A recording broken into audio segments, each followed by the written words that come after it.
मैं एक संस्मरण सुनाना चाहता हूँ, गुरुदेव से संबंधित है। जब गुरुदेव महर्षि संत सेवी जी महाराज 2007 ईस्वी 4 जून को शरीर छोड़ दिए थे, वो संसार से चले गए थे, उस समय मेरी स्थिति बड़ी दयनीय हो गई थी। मैं विशेष रूप से दुखी हो गया था, अभाव जैसा लगता था उस समय, और बहुत रोता था। नीचे में कमरा था, दिन भर रोता था, रात में भी रोता था।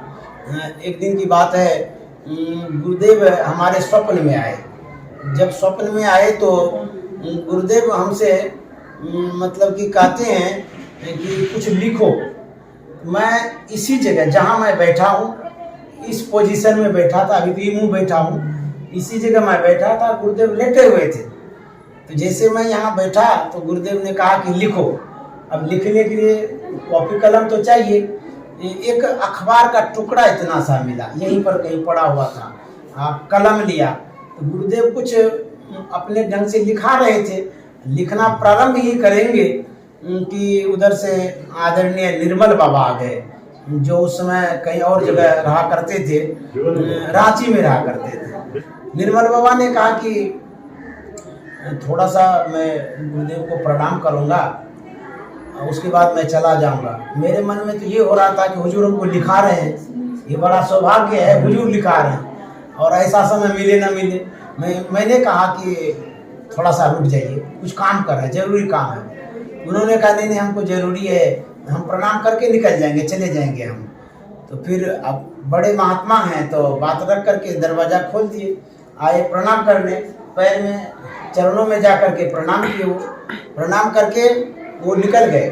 उसके बाद उसी समय तत्क्षण एक और कोई सज्जन आते हैं सत्संगी, तो उन्होंने कहा कि मैं अभी जा रहा हूँ, ट्रेन पकड़ना है, मुझे प्रसाद दीजिए। अब मैंने कहा कुछ कर रहा हूँ, लिख रहा हूँ, गुरुदेव लिखा रहे हैं, थोड़ा रुक जाइए। नहीं ट्रेन मेरा छूट जाएगा, हमको प्रसाद दे दीजिए।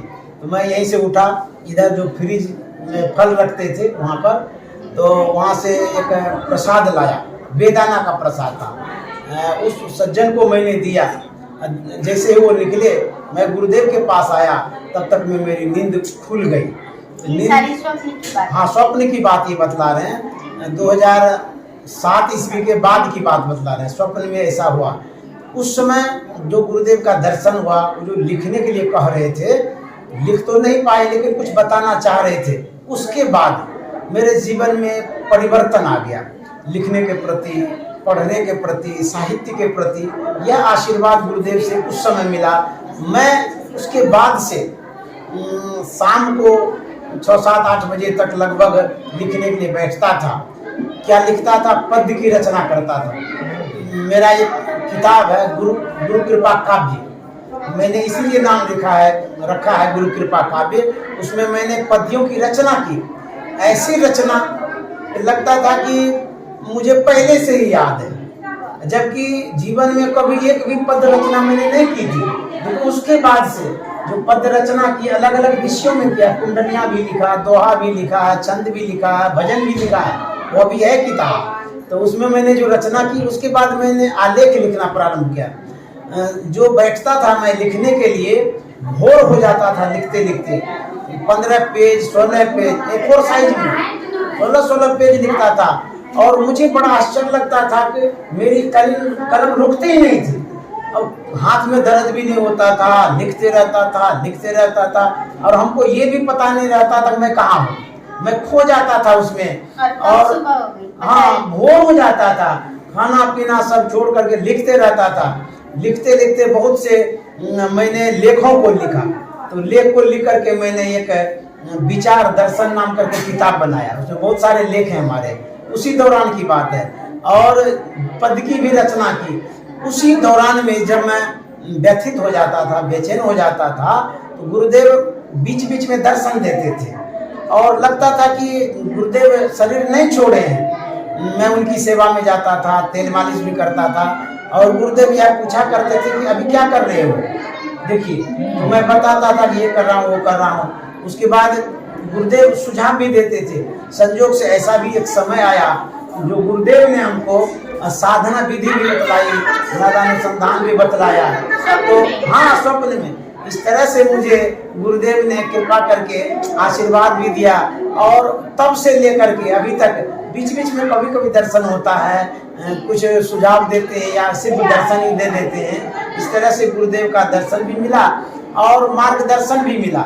इस कारण से मेरे अंदर में मतलब लगता है गुरुदेव है ही, हमारे इर्द गिर्द हैं, हमारे भावों में है, हमारे विचारों में है, हमारे क्रियाकलाप में है। जो कुछ मैं करता हूँ लगता है कि गुरुदेव भीतर से प्रेरित करते रहते हैं। मुझे ये भी नहीं पता था कि मैं इस चैनल को चलाऊंगा, मुझे ये नहीं पता था कि मैं महात्माओं का इंटरव्यू लूंगा, मुझे ये नहीं पता था गुरुदेव के संस्मरणों को इसमें डालूंगा, पता कुछ नहीं था।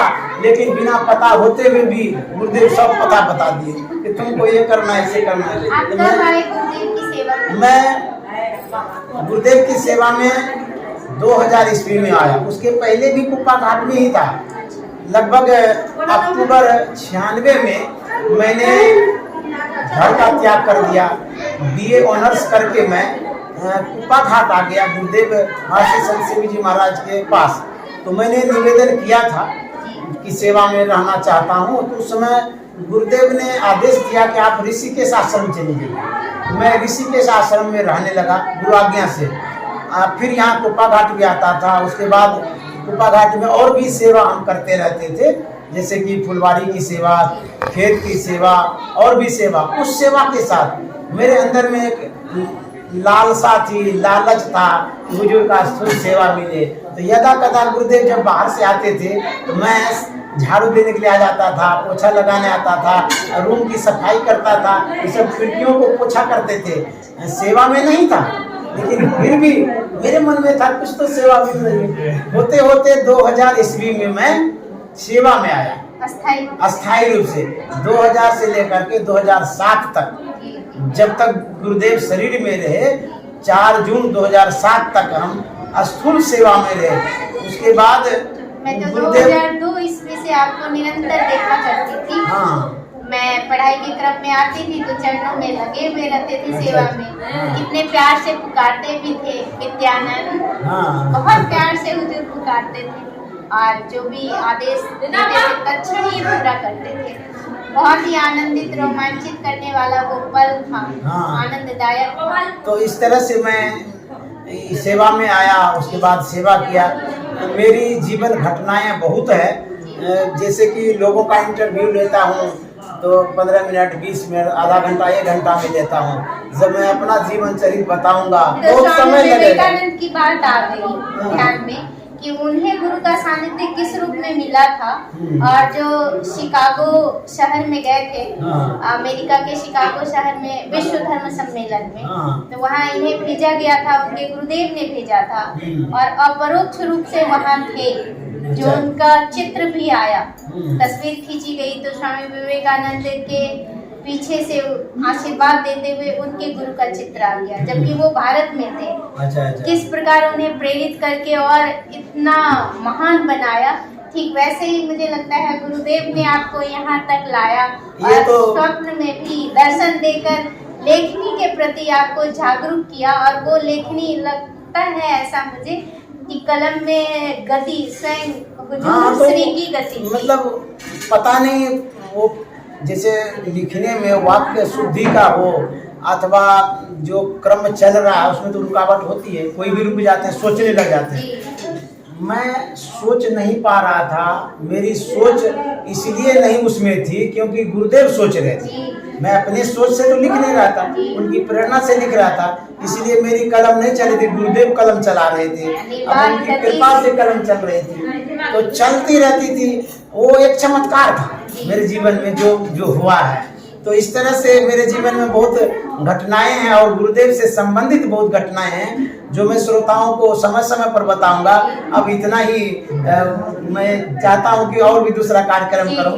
तो बहुत बहुत धन्यवाद। श्री सद्गुरु महाराज की जय।